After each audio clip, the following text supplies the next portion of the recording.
everyone. Welcome back to Talks with Lucy and Bri.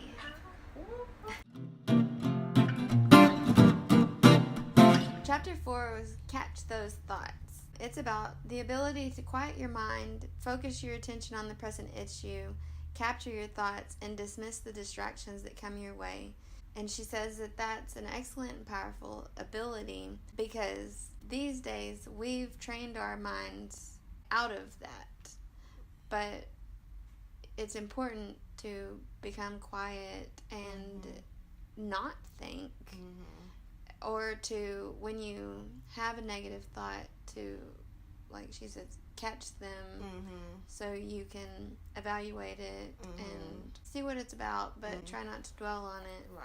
She says that this is a natural and necessary skill because it's natural because our brains are actually designed to capture and discipline chaotic rogue thoughts, and it's necessary because it calms our spirit so we can tune in and listen to God or just to the universe, to our spirit. Right. So basically, you don't want those negative thoughts sitting in your head too long at all. Soon as it's getting in your mind, we call it rebuking. You rebuke it out and say, no, that's not true. I'm not going to listen to that, and forget about it. And that's when, taking control of those thoughts, disciplining those thoughts. Once they come in, you're going right out the door because it's not going to do me any good, anybody else any good. So I'm going to need you to exit my mind, exit left, and, don't come back. Even though you're, rebuking it and, sending it out, replace it with something positive. When you make a conscious decision to focus and direct your attention correctly, you change physical matter. We're talking about the physical brain. Your brain and your body change in a healthy way. Purposely catching your thoughts can control the brain's sensory processing, the brain's rewiring, the neurotransmitter, genetic expression, and cellular activity in a positive or negative direction. You choose. So, I don't have anything else. You choose. Yeah. So that's basically the theme of the book. As I was trying to put all these notes together, I realized it's basically you control how you react. It's your choice. It's your choice. Positive, negative. Research has shown that 5 to 16 minutes a day of focused, meditative capturing of thought shifts frontal brain states that are more likely to engage with the world. Research also showed that those same 5 to 16 minutes of intense, deep thinking activity increase the chance of a happier outlook on life. So that's just 5 minutes is not that much to meditate or to focus your thoughts or to just quiet your mind for 5 to 16 minutes can give you a happier outlook on life. My time is in the morning time. And when I'm in my car on my way to work, read my word, listening to either Jewel Austin on the radio or the gospel channel, being able to calm your mind, your body, and spirit, getting ready for the day, and people you're going to interact with and try to be positive and, as they call it, be a light in the world, So, yeah, having that time and peace to yourself, we need it because the world can be chaotic, but allowing it, like I said, 5 to 10 minutes, it will mean a lot. I do the same thing sometimes even like right before I wake up, before I get out of bed, I'll just lay in bed and just try to not think of anything. Because I have some crazy dreams, and I wake up, I lived a whole other life overnight, and then I have to wake up and just, all right, get ready for reality. We are wired for love and then learn fear. I guess she goes more in depth in the book, but she talks about how we are actually positive people. Humans are positive beings. We're made to love. But we learn fear as a child, and then it develops into what it is for most adults. And we're conditioned to be afraid of things, to be afraid of life, really. So to know that we're positive deep down kind of gives me a hope for all of humanity, because for a long time I thought that we were conditioned to be negative because of how I saw the adults around me act, and how I was brought up was fear-based. And so I really thought that we were supposed to be negative. And that's where we go back to those I guess generational curses or negative patterns, because if you're around negative, see negative all the time, we actually thinking, oh, this is how it's supposed to be, and negative. But at the same time, we know that, oh, this is not right. This doesn't feel right. So we know it's like, this can't, be right. And we are actually wired to love. And love brings on joy, patience, kindness, goodness, self-control, all of these positive things, but yet we doing everything outside of that. So when you experience love, you're able to get more confidence, you have higher self-esteem, and you're able to explore your gifts and talents freely, versus if you're in a negative environment, you're not going to experience or your talents or explore your talents as much as really should, because that fear and negativity is already installing, oh, I can't do this, or nobody's really going to be successful, at a certain art or something. And yeah, it really sucks. But I want you to know that you can do anything you want to do. Love is everything. And the whole world is love. We're in chapter 5, entering into direct rest. And it's talking about the direct mode network. It acts much like the conductor of an orchestra, giving timing signals and coordinating activity among the different brain networks and regions, and getting the brain ready to react on a conscious level. This one is referring to the conscious and non-conscious mind. Because your non-conscious mind is like the conductor. And so it's kind of like sitting back. It has all of these responses stored in it. So when it's time and you in a situation, it's like it's pulling out of your unconscious mind into your conscious mind, your reaction.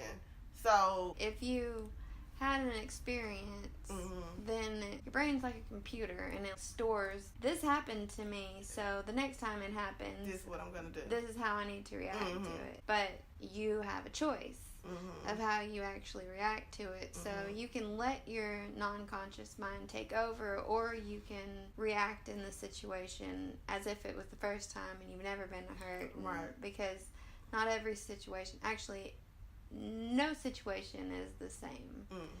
A lot of books that I've read have said you need to react to situations as if it's the first time and not look at your history, because that's when you start reacting negatively, because you're taking from your experience, but that's not actually how you should react to situations. That makes sense. That makes sense. So, and you should react to each situation like it's the first time, because if you're not, it's like you're not really experiencing that situation like you should, because it's already set up to, oh, I'm going to act this way every time, and it shouldn't be that way. Oh, that's good. Okay. Yeah, that's why, like, I've been in relationships with people that react to me like I'm someone else, because what I said or how I said it was like someone else did it to them, and then they react to me like I'm that other person that hurt them, but I've never hurt them, and how they reacted was not really. Okay, that's good. That's good. Like, and I do that all the time. I have to okay, this is not this person, this is not that situation, and I need to stop and think and handle it differently. So yeah, that's good. When there is a pause in your activity, a quiet state, that is a perfect time to connect to the spiritual part of who you are. In this state, your mind can begin to understand what your spirit knows. So that is just like finding time to connect with your spirit, to meditate. When we shift into the default mode network, we don't switch off to rest, but quite the contrary, we switch off to switch on to a mode of thinking that gives us perspective and wisdom and the opportunity to connect with God. This is a state of mind in which we switch off to the external and switch on to the internal. So that basically just explains. Stop and think. Take a rest. Take a deep breath so you can collect all your thoughts, process them, keep the ones that are good, remove the ones that are bad. Okay, this is what I need to do and move forward. So chapter 6, stop milkshake multitasking. What we really do is shift our attention rapidly from task to task, resulting in two bad things. One, we don't devote as much focused attention as we should to a specific activity, task, or piece of information. And two, We sacrifice the quality of our attention, and she called it milkshake multitasking. Not thinking in a deep intellectual way, but in a shallow way. And I'm going to be honest, it just hit me. This is me. Me too. I think it's everybody in the okay. U.S. I don't know if mine is more times than I should or what, but sometimes I read a piece of information, but I don't actually read it and allow it to go in whatever part where it's able to stay in memory. Knowing I'm going to forget it probably 2 or 3 minutes later. I'm really bad at doing 3 things at once. I work on the computer, but I'll put something on YouTube or something. Earlier today, this woman that I have been reading her books, I put on like a seminar or something of her talking, and so I was like, I'll just watch this while I work. I'm not really paying attention to either thing that I'm doing. Milkshake multitasking. So it doesn't work. It doesn't work. No, because I'm trying to listen to this woman talk, but I'm also trying to work, and it's just like not working. Yeah. I think it's because we have like in our minds, we want to do everything. We want everything to be done. Right. And today I wasn't going to have time to just sit down and watch YouTube. So it just made more sense to do both at the same time. Right.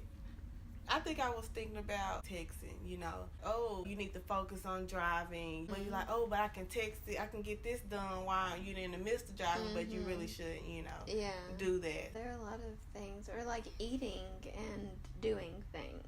I do that a lot. And then you don't even realize how much you've eaten or anything like that. I try to multitask and I'm shallow.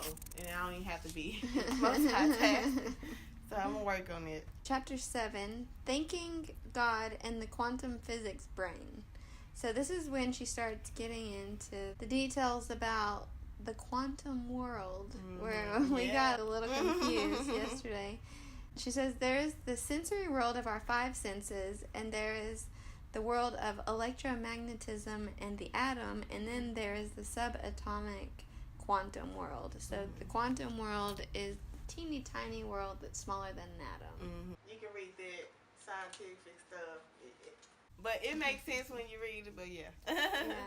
So this goes a little into it. I got a couple quotes to kind of get an idea. Quantum physics is a way of explaining how the things that make up atoms work and make sense of how the smallest things in nature work. Quantum means energy, and quantum physics tells us how electromagnetic waves like light waves and particles work. Quantum mechanics is the mathematical framework used to describe this energy and how it works. And then there's the law of entanglement, that they've found that particles behave in a bizarre way, and author Carolyn Leaf says that that's a reason why she thinks prayer works.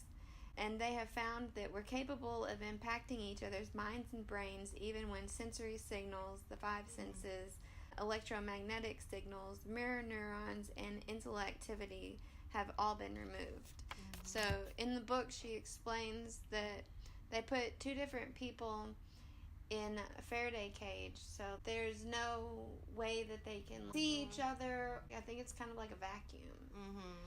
So they had them meditate together in a room, and then they separated them into separate rooms, and they shone a light in one of their eyes, and the other person, their brain activity in the same area of this other, the brain activity happened in both people, even though only one person had the light being shown in their eye. Right, okay.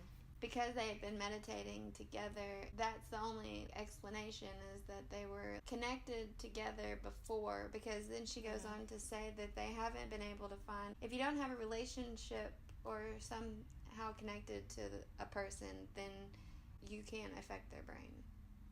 But if you are connected to a person, then it's like empathy. She goes on more to explain about that, and if you want to read about it, you can in the book, because obviously we're not there yet to talk about quantum physics.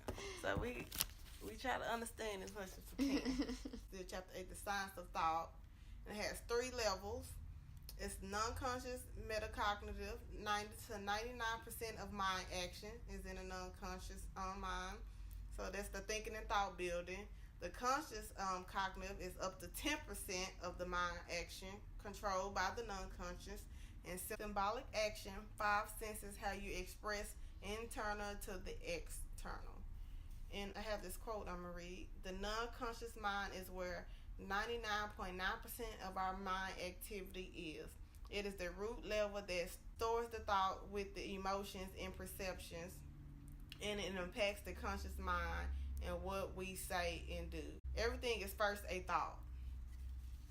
So there's a diagram in the book where she shows that you have your subconscious or your non-conscious mind, which that's the conductor, and then you have your conscious mind where that's where you actually think about making the decision.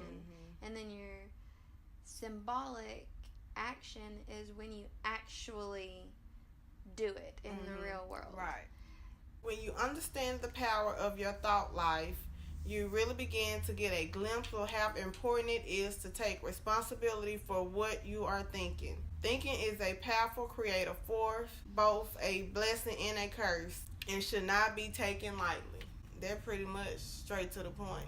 The way you think should not be taken lightly. It could be a blessing and a curse. If you're thinking positively, a lot of positive things are going to come into your life. If you think negative, a lot of negative things are going to come into your life. So goes back to you have a choice. You have a choice. The theme of the book. That's what it should be called. Right, and you have a choice. Alright, so now we're getting into the 20-day detox. She says, what we think of the most will grow, and it takes about 21 days to change the proteins to create a long-term integrated memory. And the brain detox is designed to help improve your thinking and choices and subsequent happiness and health. It is our choices that create healthy thought universes in our brain, or they turn the powerless lie into a toxic thought universe in our brain. So, you guys are going to come with us as we learn how to use our choices to change our thoughts. Right. And hopefully become happier, healthier people. Right. That's our main goal, trying to become happy, healthier individuals, and I think that is both our passions, to help others become happy and healthier. So yes. So come along with us on our next adventure. Don't forget to watch the video from last week so you can get to know us a little better. Yeah. So we'll see you next time. Woo-hoo.